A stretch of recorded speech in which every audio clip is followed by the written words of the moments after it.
आपण पाहताय महाराष्ट्रातील वेगवान news channel Swaraj live. Kolad Ambewadi नाक्यावरील दगड तटकरे चौकात भला मोठा खड्डा, खड्ड्यामुळे अपघाताला निमंत्रण। मुंबई गोवा राष्ट्रीय महामार्ग 66 वरील कोलाड आंबेवाडी नाक्यावरील दगड तटकरे चौकात भला मोठा खड्डा पडला असून या खड्ड्यामुळे वाहतुकीला मोठा अडथळा निर्माण होत असून वाहतूक कोंडी होत आहे। शिवाय त्यात अपघातांची शक्यताही वाढली असल्याचे बोलले जात आहे। रखडलेल्या महामार्गाच्या विभागाच्या वादात या रस्त्याची दुरुस्ती रखडल्याने हा चौक वाहतुकीसाठी धोकादायक बनला आहे।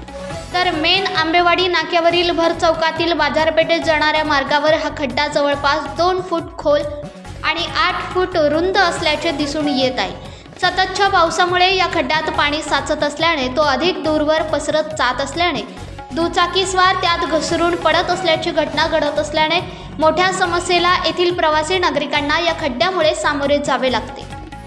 त्यामुळे वाहनधारकांना खड्ड्याचा अंदाज येत नाही।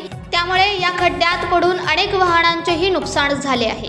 परंतु हा रस्ता महामार्ग प्राधिकरणाचाही बांधकाम विभागाचा असा वाद सुरू असल्याने या रस्त्याची दुरुस्ती रखडली आहे। सर्व्हिस मार्गावर भयानक मोठमोठे खड्डे पडले आहेत। यात पावसाचे प्रमाण वाढल्याने खड्ड्याचा आकार दिवसेंदिवस वाढत चालला आहे। खाम कोलाडकडून तसेच माणगाव इंदापूरकडून जाणारी सर्व जड अवजड वाहने कोलाड आंबेवाडी नाक्यावरील चौकातून याच रस्त्याने ये जा करतात। तर रोहा अलिबाग मुरुड तसेच थाटाव येथे असणारी MIDC मध्ये जाणारी वाहतूक ही व याच चौकातून वळते।